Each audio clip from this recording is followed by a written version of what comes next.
Welcome to the Real McCoy Sports Podcast on the DPN Dream Podcast Network, and I'm your host, always and forever will be doing the most, Franklin J. McCoy III, but you can call me Frankie. All right, today we're talking about clock strike zero. Play clock at zero. Okay, today I'm going to attack Kyle Shanahan really quick, a little bit. Okay, the game against the Rams. I'm looking at these shows. I need to see them talk about the play clock. Nobody's mentioning the play clock. Shout out to my brother Gambeezy because he pointed it out on Facebook, and I recognize that. So I want to recognize you, my brother, for pointing that out because I was screaming about it. It was four instances in the game against the Rams, especially in the fourth quarter. I think it was twice that the clock went to zero, and the referees intentionally didn't call it because they wanted the Rams to win. And we didn't challenge it. And Kyle didn't challenge it. And I wanted him to challenge it. Because one of those is like 3rd and 9, and the play clock went to zero, and they let the play go. 49ers didn't raise a fuss, no flag throw, and then they converted it and got the first down, and they were running up to the line, and Kyle, you didn't challenge it?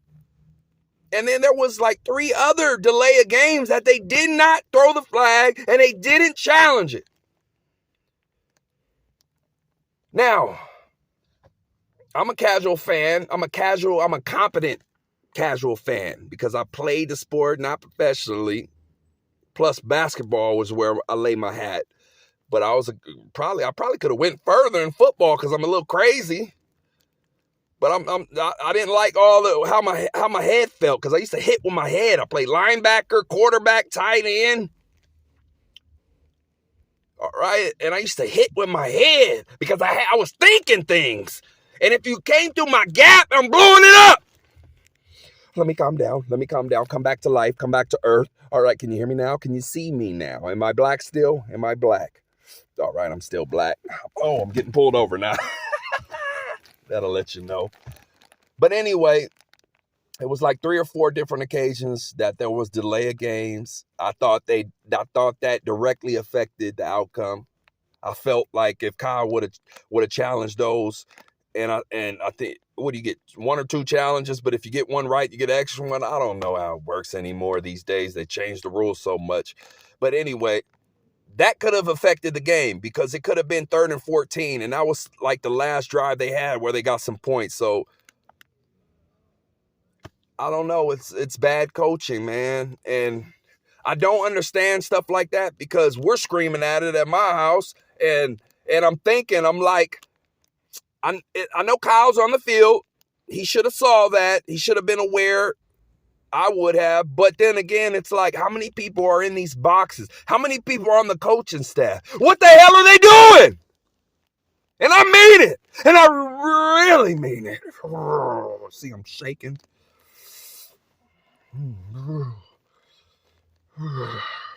I'm shaking worse than a triple murder or a sentencing time. It's just, Judge, don't do it. Don't do it. Don't do it. Don't do it. Don't do it. Life. Oh, shit. But yeah, he didn't challenge that. And I thought that directly affected the game. Kyle dropped the ball on that again and again and again. Atlanta, 19-22. 45, 55. Did it. Kyle made another mistake. Kyle choked again, man.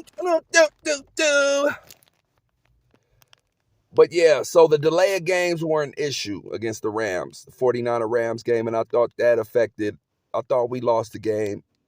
Not because of not calling that, but I felt like if they would have called that, we would have won the game. But then again, I don't know why this loss, it hurts, but it definitely doesn't hurt like 19. 19, it's like you knew we had the better team. 19, it was like, that hurt. That hurt my heart. My heart hurt. I couldn't go outside for a minute. But this loss, it didn't hurt because you knew who Jimmy was, and we were shocked to even be there. We knew that the team played great, even though they started out the season not playing great, but the team was looking awesome, like we're awesome. How many people remember Rawson? What was it, Atlanta Falcons? How many people used to put him at receiver and everything else? And yeah, he used to get you points, just like Victor. Michael Vick. Just like Victor. Was that Sabretooth Tiger or was that Magneto? It was Victor. I think that was Sabretooth because Wolverine's always saying, Victor! Is it me or Wolverine, even in the cartoons growing up and in the movies, but especially cartoons and shit? But was it me or Wolverine always got his ass whooped by Sabretooth? They make it seem and put him in all these video games, Marvel, Capcom, and he got these claws and they make Wolverine like the Michael Jordan of this Marvel shit. But in all actuality, if we want to keep it real, they say that's his older brother, right? And really, that's his older brother, Sabretooth. But Sabretooth used to kick his ass in every cartoon, in every movie. He's getting his ass whooped. And then he wins one victory, and then he's the best shit smoking because he can heal.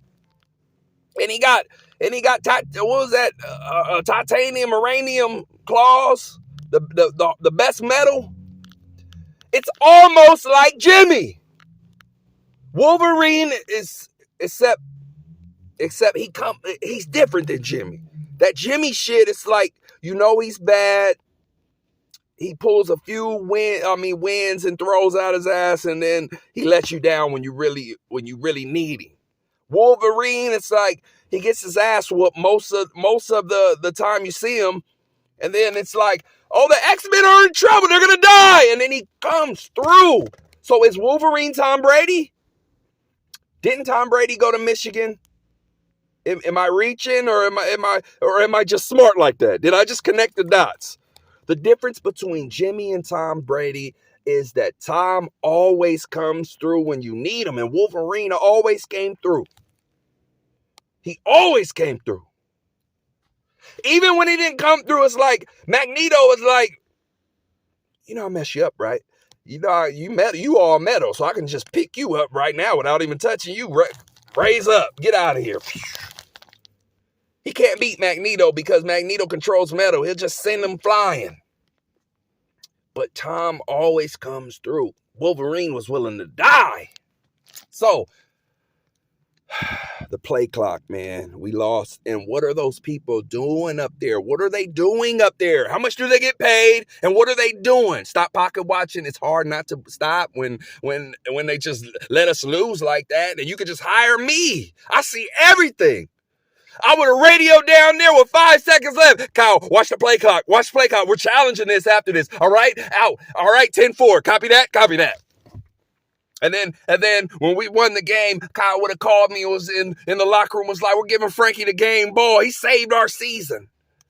It's like they don't care. It's like Kyle was almost sitting there like, I don't care if we win or lose. I just want Jimmy the hell out of here. I just want to be done. It's almost like he wanted to be done with the Jimmy experience. He didn't care, even though we had one win to get to the Super Bowl, an easy Super Bowl at that with the Bengals. He didn't care. So I really didn't like that. I felt like we could have did a lot more to save our season, but tomato, tomato, potato, potato. That's sports, folks, and that's why we watch it, and that's why we love it. And they dropped the ball. It was like 4 delayed games that they missed that could have saved our season, that could have advanced us to the Super Bowl, and Kyle didn't catch it. His weak-ass staff didn't catch it. But I'm a Niner fan. I'm still faithful. I love them. I'm a die Niner fan. I have the right. I was born and raised here in San Francisco, California. I have the God-given right to talk my shit. Okay? I sit there and watch your games and watch Jimmy trash. The greatest shit on earth. I had to watch that. So next time, watch the delay games, please, so we can win. And I'm out. The Real McCoy Sports Podcast on the DPN Dream Podcast Network. And I'm your host, always and forever will be doing the most, Franklin J. McCoy III, but you can call me Frank. Frankie.